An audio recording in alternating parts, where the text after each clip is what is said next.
Hi, welcome to Flashback Flicks. An 11-year-old boy dreams of becoming a great supervillain when he grows up. To help him achieve this goal, his greatest idol decides to train him in the art of villainy. Today we will recap the story of the 2022 movie Minions, The Rise of Gru. The story begins with Belle Bottom, a skilled supervillain. Despite being alone in this operation, she manages to throw off the agents of the Anti-Villain League easily and gets into her hiding place, which is in an establishment disguised as a record store. After riding down the elevator, Belle is reunited with the other members of the Vicious Six, a group of villains led by Wild Knuckles. She hands her boss the map to the legendary Zodiac Stone. Together, the villains develop a plan to steal it in order to become the most powerful bandits in the world. The next day, the group leaves for Asia and finds a waterfall where two large dragon towers have been built. After observing the map carefully, Wild manages to trigger the statues, and the dragons begin to let off fire, revealing the cave opening where the Zodiac Stone is hidden. The old man enters the mysterious place alone, while his cronies wait outside. As he descends the stairs, the steps drop down, forming a ramp that Wild slips down.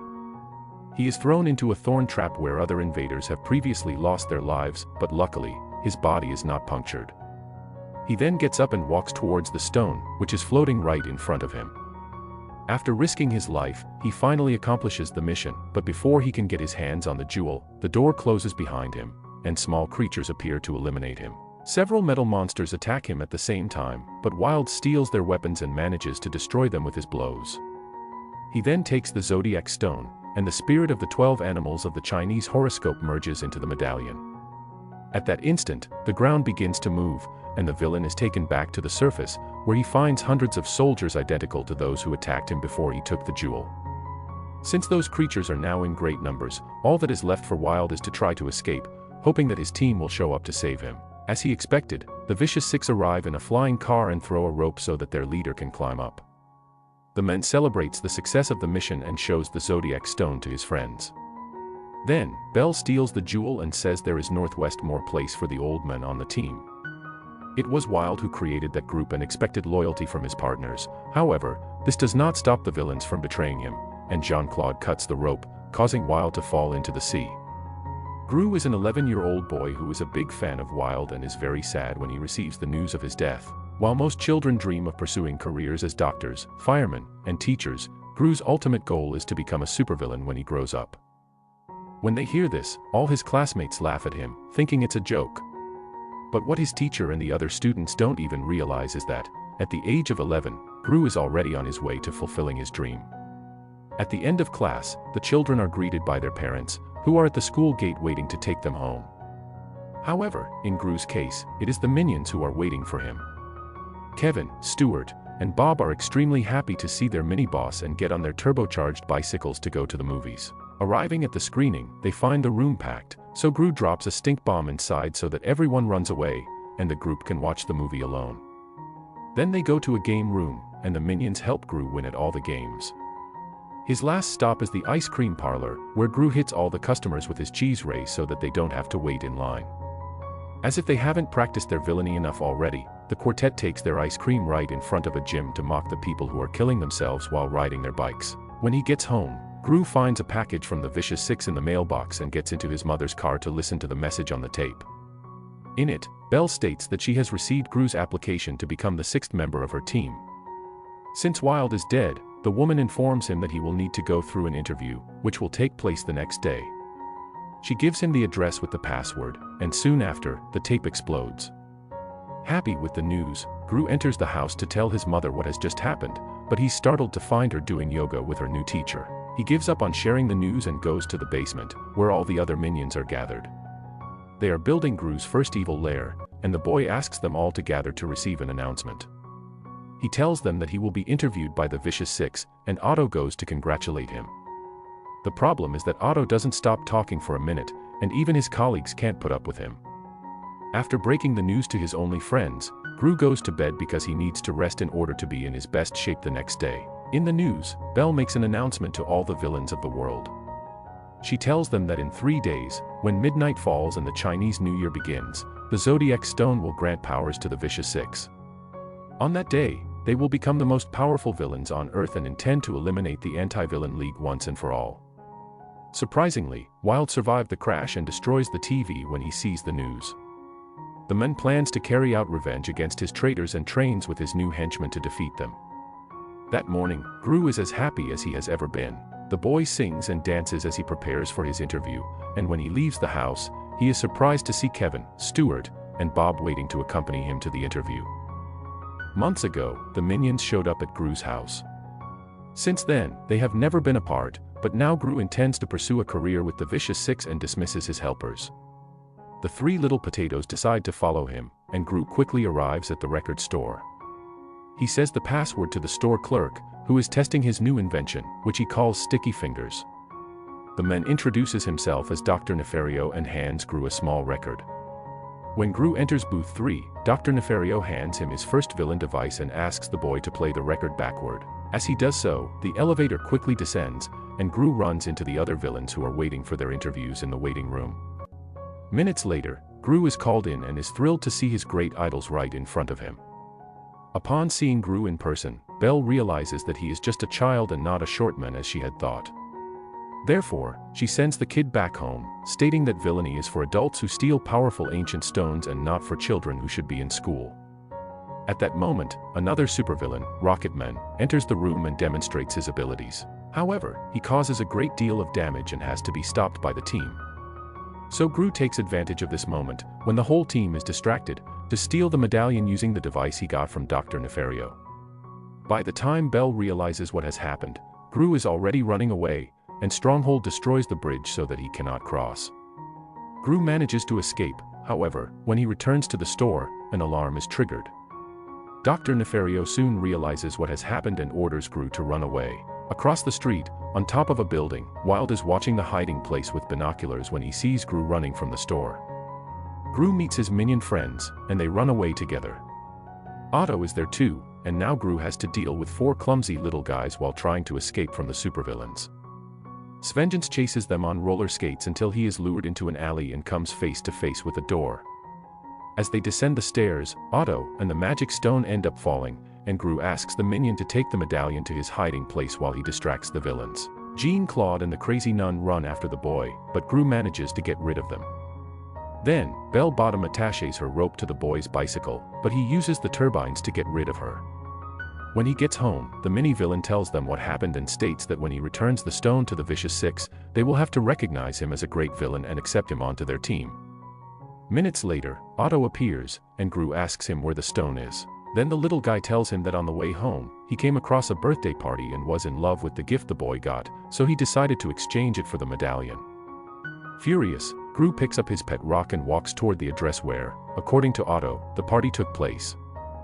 While watching his mini-boss walk off alone in the rain, Kevin sees the moment when he is forcibly taken away and runs to try to save him. However, he soon realizes that he will not be able to reach him. When he arrives at Wild Knuckles' hideout, Gru is surprised to discover that the great villain he admires so much is still alive. The man orders the boy to hand over the Zodiac Stone and threatens to throw Gru out the window when he finds out that he doesn't have the medallion. Wild forces the boy to call home for ransom, and Kevin answers the phone. At this point, the old man says that if the minions don't get the stone to his home in San Francisco in the next 2 days, Gru will be eliminated. Upon hearing this, Kevin becomes desperate and asks Otto to show them where he left the stone. The little guy then leads his friends to the boy's house and asks him to return the medallion. The boy reports that he gave the necklace to his uncle, who has just come out of the garage with his motorcycle. Otto stands outside the house and sees the man with the medallion around his neck. In order to retrieve the object, the creature uses a tricycle to follow him. The minions are desperate because they don't know how to find the stone. When they leave the birthday boy's house, they come across a bus on the way to the airport and decide to hitch a ride.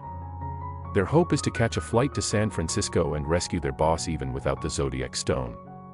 Since they can't afford the plane fare, they disguise themselves as pilot, co-pilot, and stewardess and take control of the aircraft.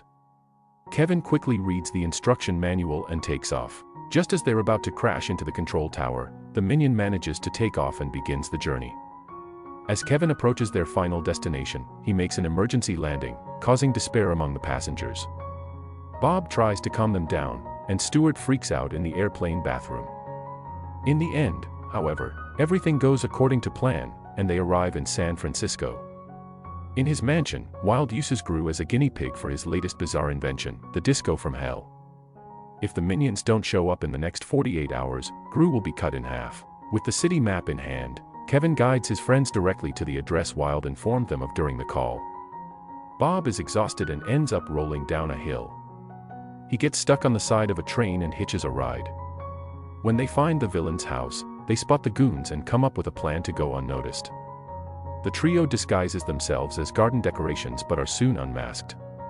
The goons run after them and chase them all over town until they manage to surround them in front of Chow's acupuncture clinic. Seeing the little ones being beaten, Chow tells her client she'll be back in 5 minutes and leaves to teach those cowards a lesson.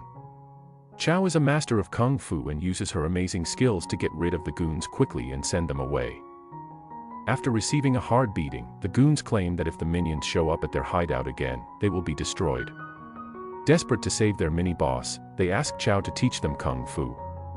Although she had promised herself she would never teach martial arts to anyone again, Chow decides to make an exception and agrees to become the master of those little creatures. Meanwhile, at Gru's mother's house, the villains interrogate the little guys until they discover that Wild Knuckles is alive and Gru has been captured by him. Now that they know the truth, the quintet heads to San Francisco to retrieve the stone and finish their mission to eliminate their former leader. Chow takes Kevin, Stuart, and Bob to her private training room and decides to teach them some basic skills, but after seeing Stuart getting beaten up by a dummy, she realizes she will have to change her training strategy. The woman shows them how to use the power of the mind to break wooden boards with their heads, which ends up a failure. Her last option is to teach them to practice the most basic kung fu moves, but Stuart is more interested in practicing his dance moves. The next morning, after being badly beaten by Chow, Wild's henchmen resign, and the villain is extremely sad to have been abandoned by his team once again. He feels lonely, so he decides to release Gru under the pretext that he needs the boy to do some housework. After traveling for several kilometers on his tricycle, braving rain and burning sun, Otto is about to be devoured by vultures when he finally finds the medallion. The object is on the neck of the biker who stopped to help him when he realized the little guy was not well. When he sees Otto's joy at retrieving the stone, the man decides to give it to him as a gift and offers him a ride to San Francisco. At Wild's mansion, Gru has to perform his first task, which is to clean the pool.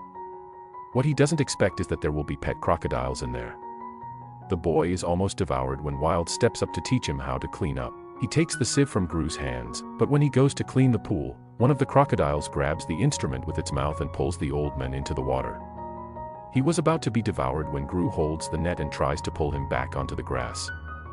However, one of the animals bites the handle, breaking it in half, so the boy decides to jump into the pool and confront the crocodiles to save the old man. As he catches his breath, Wild is moved by the boy's attitude. He could have run away while the criminal was being devoured, but he decided to risk his life to save him. The man knows that not even the members of his former team would do this for him, so as a thank you, he decides to help Gru realize his dream of becoming a great villain. In order to help the minions find their inner beast, Chow takes them into a forest. However, after being kicked badly, Stuart is thrown far away and destroys several trees on the way. The woman then decides to take them back to the training room, and accidentally, after sneezing, Bob manages to break the board. The little guy is so hard-headed that no attack is capable of hurting him, not even a metal safe. Now Chow feels that they are ready to level up and teaches her most powerful attack, capable of knocking down the enemy without even touching him. After several hours of training, the woman states that the trio is ready, and they leave celebrating. However, what Chow meant was that they were ready to earn their junior badges in Kung Fu and not to face a villain. Wild and Gru prepare to carry out their first crime together. They enter a bank, and the old man asks permission to take his grandson to the bathroom. After Wild has his retina scanned, a secret passage opens, and they enter the evil bank. The two go to the cash register to get some money, and the villain simulates a heart attack. At this point, Gru starts screaming and asks for someone to help his grandfather. While everyone is distracted, the boy goes upstairs and uses his sticky finger to get the keys to the safe. In this way, he manages to complete the robbery. The nurse shows up and uses a defibrillator to try to revive Wild. Just as the man was about to die for real, Gru shows up and thanks the woman for saving him. Together they walk back to the vehicle, and the boy shows him that he has managed to steal the Mona Lisa painting. He is thrilled to realize that he has just performed a crime alongside his greatest idol and can't wait for the next one. That night, the minions return to Wild's house and take care when entering so as not to be seen by his henchmen. When they finally manage to break in, they realize that the place is empty. Soon after, the Vicious Five appear and destroy the house looking for the boy and the old man. Realizing that they are not there, the villains go out into the city to look for them, and the minions go after them. When Otto and the biker arrive in San Francisco, they say goodbye, and the little guy gets stuck in the middle of the parade. The whole city is in celebration of the Chinese New Year. Upon arriving home, Wild can hardly believe his eyes. Everything the old man has built up over his entire life has been destroyed by the team he created himself. Gru tries to cheer him up, but the villain orders him to leave. At that moment, the boy has his dream destroyed and decides to go his own way.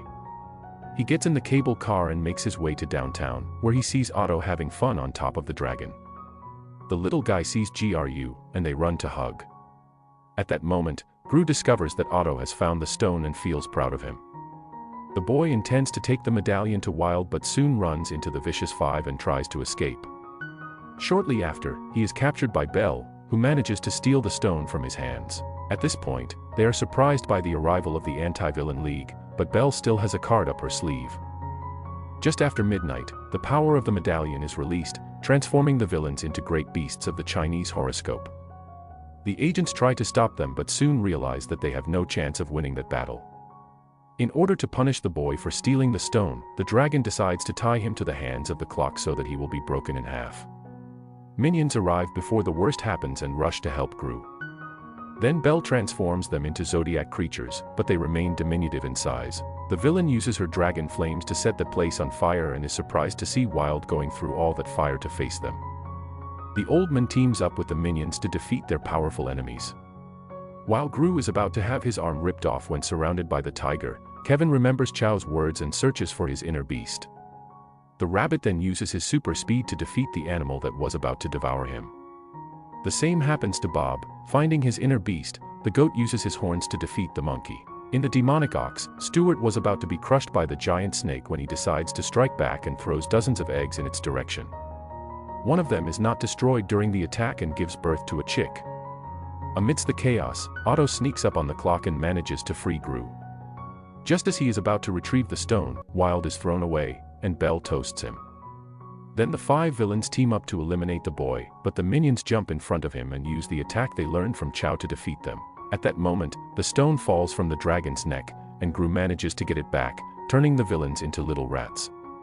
Minutes later, the ambulance shows up, and Wild Knuckles is taken to the hospital. Silas, an agent of the Anti-Villain League, says that when he recovers, the old man will be sent directly to prison, and Gru is very sad to hear this. Days later, they hold a ceremony to say goodbye to Wild, who could not survive the burns. However, while giving his farewell speech, Gru spots the villain hiding behind a tree and has to disguise his joy at seeing him. The minions bury a coffin filled with bananas, and at the end of the ceremony, Gru and his friends return home with the Wild who faked his own death and managed to escape the authorities. After experiencing his first big adventure, Gru returns to the record store to talk to Nefario, who has become unemployed now that the Vicious Five has been arrested. The man is determined to abandon villainy, but the boy proposes that the scientist come to work with him. Nefario refuses the invitation but goes back on his decision when he sees the cute faces of those little villains. Now that they are all part of the same team, the scientist unveils his newest invention, a giant flying boot. So, what did you think of this movie? Leave it in the comments below, and if you liked the video, please like and subscribe for more movie recaps. See you next time.